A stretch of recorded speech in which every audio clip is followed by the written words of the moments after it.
Romo, suster, bruder, frater, ibu bapak, eyang kakong, eyang putri, oma, opa, teman-teman muda, dan juga adik-adik yang terkasih, berkah dalam. Bagaimana kabarnya? Sehat? Semangat? Puji Tuhan. Pada kesempatan kali ini, saya Romo Emmanuel Grahalisan KPR, selaku Ketua Umum Komisi Kitab Suci Keuskupan Agung Semarang, ingin mengajak kita semua untuk mengadakan pertemuan atau pendalaman PKSN 2021 secara virtual.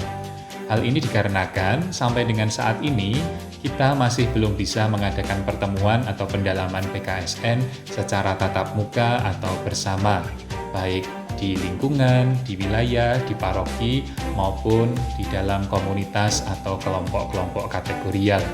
Semoga melalui video ini kita semua terbantu untuk memaknai Bulan Kitab Suci Nasional 2021 dan tentu saja memperoleh kekuatan dari Sabda Tuhan yang kita baca, kita renungkan, dan kita hayati secara khusus di Bulan Kitab Suci Nasional 2021 ini.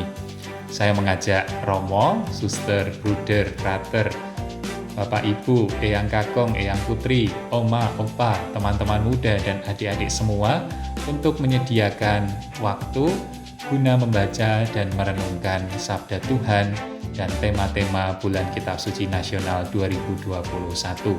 Jika ada anggota keluarga yang lain atau anggota komunitas yang bisa hadir dan mengadakan permenungan bersama, tentu itu akan sangat baik. Selamat merenungkan Sabda Tuhan dan menimba kekuatan darinya. Berkah dalam. Romo, suster, bruder, frater, ibu bapak, eyang kakong, eyang putri, teman-teman muda dan juga adik-adik yang terkasih, berkah dalam. Pada kesempatan kali ini, kita akan bersama-sama mendalami tema kedua dari Bulan Kitab Suci Nasional 2021, yaitu Yesus sahabat bagi mereka yang kehilangan. Kita akan bersama-sama merenungkan Sabda Tuhan yang diambil dari Injil Yohanes, bab 11 ayat 1 sampai dengan 45. Perikop ini berkisah tentang Yesus yang membangkitkan Lazarus. Tetapi tidak hanya itu, Yesus juga datang untuk menghibur dan menguatkan Marta, Maria, dan orang-orang yang berduka karena kematian Lazarus. Kita tentu punya pengalaman kehilangan, entah kehilangan barang atau mungkin juga kehilangan pekerjaan, dan yang paling terasa adalah kehilangan orang-orang yang kita kasihi karena dipanggil Tuhan. Pada pertemuan kedua ini, kita diajak untuk menyadari bahwa di dalam pengalaman kehilangan yang membawa rasa sedih dan duka itu, Tuhan juga hadir. Mari kita siapkan hati dan budi kita untuk membaca dan merenungkan Sabda Tuhan. Dalam nama Bapa dan Putra dan Roh Kudus. Amin. Tuhan beserta kita, sekarang dan selama-lamanya. Romo, suster, bruder, frater, ibu bapak, eyang kakong, eyang putri, teman-teman muda dan juga adik-adik yang terkasih, dalam pertemuan kedua Bulan Kitab Suci Nasional 2021 ini, kita diajak untuk melihat kembali pengalaman dikasihi Tuhan dalam momen atau peristiwa kehilangan. Mari kita sadari Tuhan yang senantiasa hadir, menguatkan, menghibur, dan mengajak kita juga untuk menjadi pribadi yang siap untuk hadir, menghibur dan menguatkan saudara-saudara kita yang sedang berduka dan bersedih karena ditinggal oleh orang-orang yang dikasihi. Marilah kita berdoa. Allah Bapa yang penuh kasih, kami bersyukur karena di masa pandemi ini Engkau selalu hadir menyertai kami, baik di saat suka maupun di saat duka, yaitu ketika kami kehilangan anggota keluarga, sanak saudara, sahabat, dan kenalan akibat COVID-19. Kami mohon utuslah Roh Kudus-Mu untuk membantu kami memahami sabda-Mu. Semoga melalui permenungan sabda, kami semakin yakin bahwa Engkau tidak pernah meninggalkan kami dalam menghadapi kesedihan karena kehilangan orang-orang yang sangat kami cintai. Sebagaimana Yesus tidak meninggalkan sahabat-sahabatnya ketika mereka kehilangan saudara mereka yang terkasih. Demi Kristus Tuhan dan pengantara kami. Amin. Mari bersama-sama kita membaca, mendengarkan, dan merenungkan sabda Tuhan. Sabda Tuhan diambil dari Injil Yohanes bab 11 ayat 1 sampai dengan 45. Ada seorang yang sedang sakit, namanya Lazarus. Ia tinggal di Betania, kampung Maria dan adiknya Marta. Maria ialah perempuan yang pernah meminyaki kaki Tuhan dengan minyak mur dan menyekanya dengan rambutnya. Dan Lazarus yang sakit itu adalah saudaranya. Kedua perempuan itu mengirim kabar kepada Yesus, "Tuhan, dia yang Engkau kasihi sakit." Ketika Yesus mendengar kabar itu, ia berkata, "Penyakit itu tidak akan membawa kematian, tetapi akan menyatakan kemuliaan Allah. Sebab oleh penyakit itu, anak Allah akan dimuliakan." Yesus memang mengasihi Marta dan kakaknya dan Lazarus. Namun setelah didengarnya bahwa Lazarus sakit, ia sengaja tinggal 2 hari lagi di tempat di mana ia berada. Tetapi sesudah itu ia berkata kepada murid-muridnya, "Marilah kita kembali lagi ke Yudea." Murid-murid itu berkata kepadanya, "Rabi, baru-baru ini orang-orang Yahudi mencoba melempari engkau. Masih maukah engkau kembali ke sana?" Jawab Yesus, "Bukankah ada 12 jam dalam satu hari? Siapa yang berjalan pada siang hari, kakinya tidak terantuk, karena ia melihat terang dunia ini. Tetapi jikalau seorang berjalan pada malam hari, kakinya terantuk, karena terang tidak ada di dalam dirinya." Demikianlah perkataannya, dan sesudah itu ia berkata kepada mereka, "Lazarus saudara kita telah tertidur, tetapi aku pergi ke sana untuk membangunkan dia dari tidurnya." Maka kata murid-murid itu kepadanya, "Tuhan, jikalau ia tertidur, ia akan sembuh." Tetapi maksud Yesus ialah tertidur dalam arti mati. Sedangkan sangka mereka Yesus berkata tentang tertidur dalam arti biasa. Karena itu Yesus berkata dengan terus terang, "Lazarus sudah mati. Tetapi syukurlah aku tidak hadir pada waktu itu, sebab demikian lebih baik bagimu, supaya kamu dapat belajar percaya. Marilah kita pergi sekarang kepadanya." Lalu Thomas yang disebut Didimus berkata kepada teman-temannya, yaitu murid-murid yang lain, "Marilah kita pergi juga untuk mati bersama-sama dengan dia." Maka ketika Yesus tiba, didapatinya Lazarus telah 4 hari berbaring di dalam kubur. Betania terletak dekat Yerusalem, kira-kira 2 mil jauhnya. Di situ banyak orang Yahudi telah datang kepada Marta dan Maria untuk menghibur mereka berhubung dengan kematian saudaranya. Ketika Marta mendengar bahwa Yesus datang, ia pergi mendapatkannya, tetapi Maria tinggal di rumah. Maka kata Marta kepada Yesus, "Tuhan, sekiranya Engkau ada di sini, saudaraku pasti tidak mati. Tetapi sekarang pun aku tahu bahwa Allah akan memberikan kepadamu segala sesuatu yang Engkau minta kepadanya." Kata Yesus kepada Marta, "Saudaramu akan bangkit." Kata Marta kepadanya, "Aku tahu bahwa ia akan bangkit pada waktu orang-orang bangkit pada akhir zaman." Jawab Yesus, "Akulah kebangkitan dan hidup. Barang siapa percaya kepadaku, ia akan hidup walaupun ia sudah mati. Dan setiap orang yang hidup dan yang percaya kepadaku tidak akan mati selama-lamanya. Percayakah engkau akan hal ini?" Jawab Marta, "Ya Tuhan, aku percaya bahwa Engkaulah Mesias, Anak Allah, Dia yang akan datang ke dalam dunia." Dan sesudah berkata demikian, ia pergi memanggil saudaranya Maria dan berbisik kepadanya, "Guru ada di sana dan ia memanggil engkau." Mendengar itu, Maria segera bangkit lalu pergi mendapatkan Yesus. Tetapi waktu itu Yesus belum sampai ke dalam kampung itu. Ia masih berada di tempat Marta menjumpai dia. Ketika orang-orang Yahudi yang bersama-sama dengan Maria di rumah itu untuk menghiburnya melihat bahwa Maria segera bangkit dan pergi keluar, mereka mengikutinya, karena mereka menyangka bahwa ia pergi ke kubur untuk meratap di situ. Setibanya Maria di tempat Yesus berada dan melihat dia, tersungkurlah ia di depan kakinya dan berkata kepadanya, "Tuhan, sekiranya engkau ada di sini, saudaraku pasti tidak mati." Ketika Yesus melihat Maria menangis dan juga orang-orang Yahudi yang datang bersama-sama dia, maka masyurlah hatinya. Ia sangat terharu dan berkata, "Di manakah dia kamu baringkan?" Jawab mereka, "Tuhan, marilah dan lihatlah." Maka menangislah Yesus. Kata orang-orang Yahudi, "Lihatlah betapa kasihnya kepadanya." Tetapi beberapa orang di antaranya berkata, "Ia yang memelekkan mata orang buta, tidak sanggupkah ia bertindak sehingga orang ini tidak mati?" Maka masuklah pula hati Yesus, lalu ia pergi ke kubur itu. Kubur itu adalah sebuah gua yang ditutup dengan batu. Kata Yesus, "Angkat batu itu." Marta, saudara orang yang meninggal itu, berkata kepadanya, "Tuhan, ia sudah berbau, sebab sudah 4 hari ia mati." Jawab Yesus, "Bukankah sudah kukatakan kepadamu, jikalau engkau percaya, engkau akan melihat kemuliaan Allah?" Maka mereka mengangkat batu itu. Lalu Yesus menengadah ke atas dan berkata, "Bapa, aku mengucap syukur kepadamu karena engkau telah mendengarkan aku. Aku tahu bahwa engkau selalu mendengarkan aku.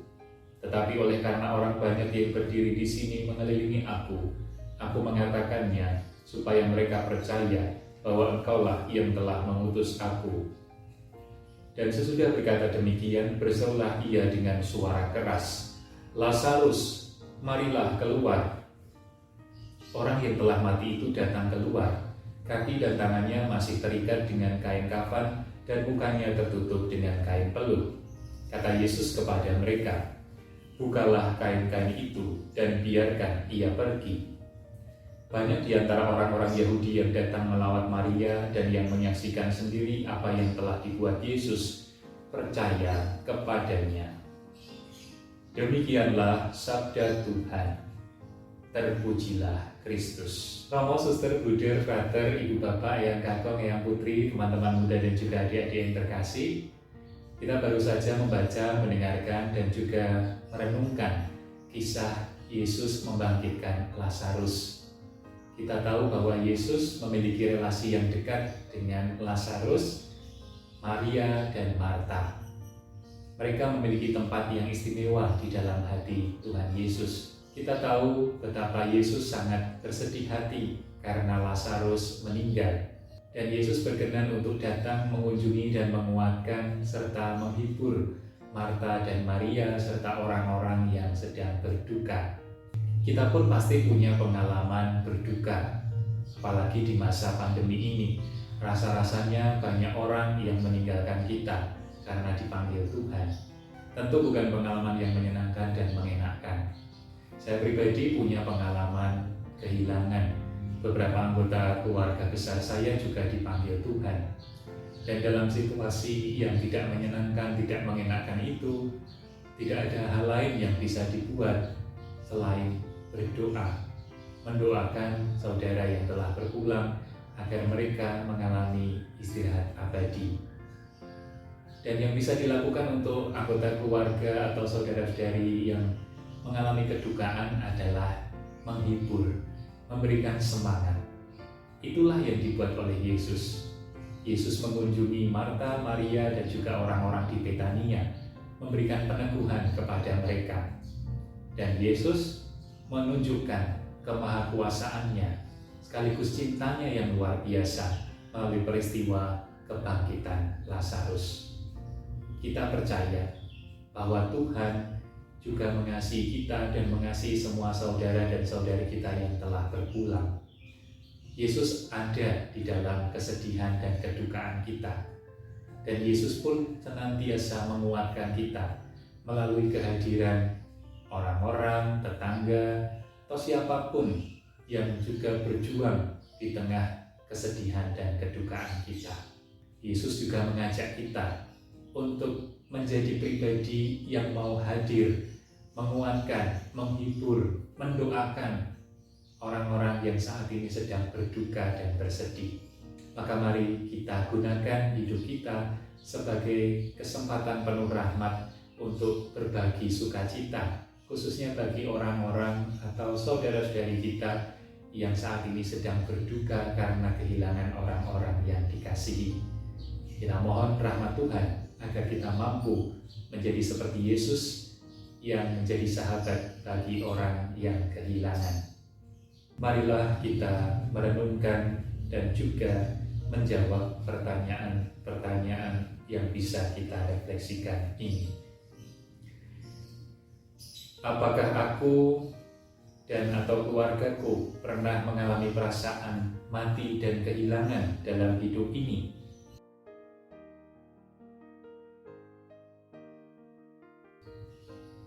Sejauh mana aku menyadari kehadiran Tuhan dalam peristiwa sedih dan getir?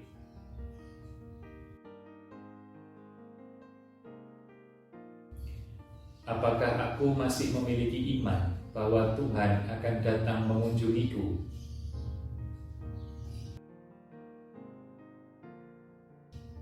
Pernahkah aku dan atau keluargaku mengalami mukjizat yang luar biasa dan tidak masuk akal dalam hidup?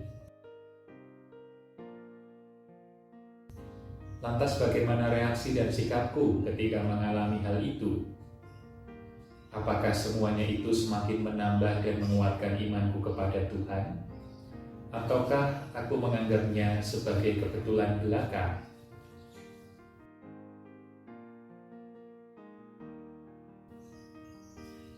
Sudahkah aku bersikap seperti Yesus yang datang dan hadir untuk memberikan penghiburan dan semangat hidup bagi orang yang mengalami kesedihan karena kehilangan orang yang dicintai?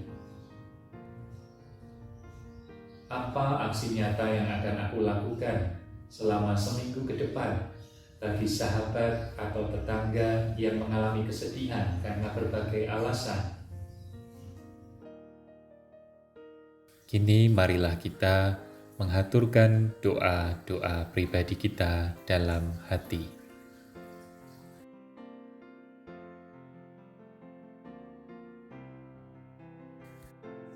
Bagi doa-doa kita, kami mohon, kabulkanlah doa kami, ya Tuhan.